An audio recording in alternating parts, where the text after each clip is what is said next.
Hi everyone, welcome to this video. तो इस video में मैं आप लोगों के साथ एक बहुत ही इंपॉर्टेंट अपडेट शेयर करने वाला हूं regarding the latest labour enforcement officer examination. लेकिन आगे बढ़ने से पहले मैं आप लोगों से रिक्वेस्ट करूंगा कि अगर आप लोग हमारे चैनल पर न्यू हैं तो चैनल को सब्सक्राइब करना ना भूलें। हम बहुत ही क्वालिटी कंटेंट आप लोगों के लिए लेकर आते हैं फॉर डिफरेंट एग्जामिनेशन। दूसरी जो अपडेट है लेबर इन्फोर्समेंट ऑफिसर एग्जाम के रिगार्डिंग, ये कुछ इस प्रकार से है कि भाई 2025 में एलईओ की फ्रेश वैकेंसीज एक्सपेक्टेड है और आपको नोटिफिकेशन देखने को मिल सकती है। तो एक आरटीआई रिप्लाई से हमें ये पता लगा था कि भाई 60 वैकेंसीज इस टाइम पर हैं on the post of LEO in the ministry of labour and employment, और इसके लिए फ्रेश नोटिफिकेशन आ सकती है 2025 में।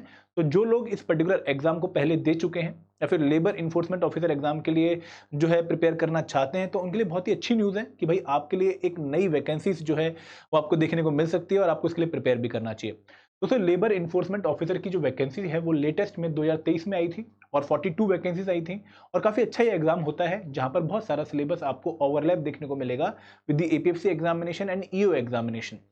तो यहाँ पर जो 42 वैकेंसीज आई थी 2023 में, वहाँ पर जो क्वालिफिकेशन है वो आपके लिए समझनी बहुत जरूरी है कि भाई यहाँ पर पहली बात तो आपको जो है 30 की एज से कम होना होगा अगर आप जनरल कैटेगरी से बिलोंग करते हैं। और अगर आप S C S T category से हैं तो अगेन 35 से कम 5 साल की रिलैक्सेशन है। अगर आप ओबीसी कैटेगरी से बिलोंग करते हैं तो 3 साल की रिलैक्सेशन।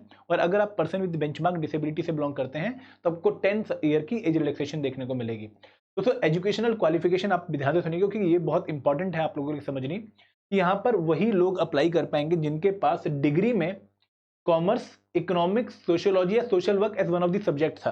मतलब जिनकी जो डिग्री है, ग्रेजुएशन जो है, वहां पर अगर उन्होंने कॉमर्स एक सब्जेक्ट रखा हुआ था, सोशियोलॉजी एक सब्जेक्ट रखा हुआ था, इकोनॉमिक्स एक सब्जेक्ट रखा हुआ था या फिर सोशल वर्क, इन चारों में से अगर आपके पास कोई भी सब्जेक्ट था in the graduation, then you can apply for this particular examination. इसके साथ साथ आप लोगों के पास अगर डिप्लोमा है लॉ में, लेबर रिलेशन में, लेबर वेलफेयर में, लेबर लॉज में, आईआर में, सोशियोलॉजी में, कॉमर्स में, सोशल वर्क में, वेलफेयर बिजनेस एडमिनिस्ट्रेशन में, then again you are eligible for this particular examination. And दोस्तों, ये नोट बहुत इंपॉर्टेंट है। जो लोग अभी तक जो है संकोच कर चुके हैं कि भाई हमारे पास तो ये क्वालिफिकेशन नहीं है, वो ध्यान से सुन लीजिए कि जो क्वालिफिकेशन जो मेंशन कर रखे हैं ऊपर, they are relaxable at the description of the Union Public Service Commission. ठीक है, ये अगर आपके पास एक क्वालिफिकेशन नहीं है तो even then you can apply for this examination. और अगर उस पर्टिकुलर क्वालिफिकेशन वाले बच्चे नहीं होते हैं उतने, तो आपको मेरिट के बेसिस पे यहाँ पर जो है एडमिशन देखने को मिल सकता है, आपका सिलेक्शन हो सकता है। तो you can apply for the examination even if you are not possessing the required qualification, क्योंकि यहाँ पर उन्होंने क्लियरली मेंशन कर रखा है कि the qualification are relaxable. And दोस्तों, बहुत ही अच्छी जॉब प्रोफाइल ये मानी जाती है ministry of labour and employment के अंडर। एंड अगर आप लोग इंटरेस्टेड हैं इस टाइप की जॉब प्रोफाइल पे जहां पर आप लोगों को सिलेबस जो है इंडस्ट्रियल रिलेशन के रिगार्डिंग देखने को मिले, लेबर लॉस के रिगार्डिंग देखने को मिले, आपको जो है करंट अफेयर जो है कंपोनेंट देखने को मिले, आपको जर्नल मेंटल एबिलिटी एक कंपोनेंट देखने को मिले, ज्यादा बड़ा सिलेबस नहीं है एलईओ एग्जामिनेशन का, यही 4-5 कंपोनेंट का जो है पेपर होता है। तो आप इस पर्टिकुलर एग्जाम को पक्का देने जाइए, क्योंकि दोस्तों एक अच्छी प्रोफाइल ग्रुप बी लेवल पर, लेवल 7 पोस्ट पर आप लोगों को जो है ज्वाइन करने का मौका मिलता है। एंड दोस्तों, अगर आप इस प्रोफाइल के बारे में अभी भी कंफ्यूज हैं, मैं आपको दोबारा से बता देता हूं। दिस इज बेसिकली जो पास्ट में आई थी, मैं उससे आपको रेफरेंस देके बता रहा हूं कि this is the post of labour enforcement officer, central government के अंदर आती है in the office of the chief labour commissioner, central ministry of labour and employment. तो ये ministry of labour and employment के अंदर डायरेक्टली एक मिनिस्ट्रियल जो है जॉब है और आप लोगों को काफी अच्छी जॉब प्रोफाइल यहाँ पर देखने को मिलेगी। एंड दोस्तों, मैं एक बार आपको दोबारा बता दूं कि 60 वैकेंसीज एक्सपेक्टेड हैं, क्योंकि इस टाइम पर 60 पोस्ट खाली हैं जो कि फिल की जानी है थ्रू रिक्रूटमेंट।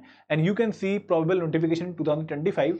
तो अगर आप लोग एपीएफसी की तैयारी कर रहे हैं, अगर आप लोग ईओ की तैयारी कर रहे हैं, तो this is one such area जो आप लोगों को जरूर एक्सप्लोर करना चाहिए, क्योंकि ऑलमोस्ट मिलती जुलती जॉब प्रोफाइल आपको यहाँ पर देखने को मिलेगी। तो इस पर्टिकुलर एग्जाम के रिगार्डिंग हम जो है फ्यूचर में बहुत सारे इनिशिएटिव आप लोगों के लिए लेकर आएंगे। तो उसके लिए आप इस वीडियो की डिस्क्रिप्शन चेक करते रहिएगा, आपको वहाँ पर सारी इन्फॉर्मेशन मिल जाएगी। और अगर आपको कोई डाउट है तो अगेन आप कमेंट सेक्शन में मेंशन कर सकते हैं। ये प्रोबेबल इन्फॉर्मेशन है, आप इसको वैलिड मत मान लीजिएगा, क्योंकि अभी 100% इसके ऊपर श्योरिटी नहीं है, but this is the most probable information जो मैं आपके साथ शेयर कर रहा हूँ। Thank you very much. जय हिंद, जय भारत।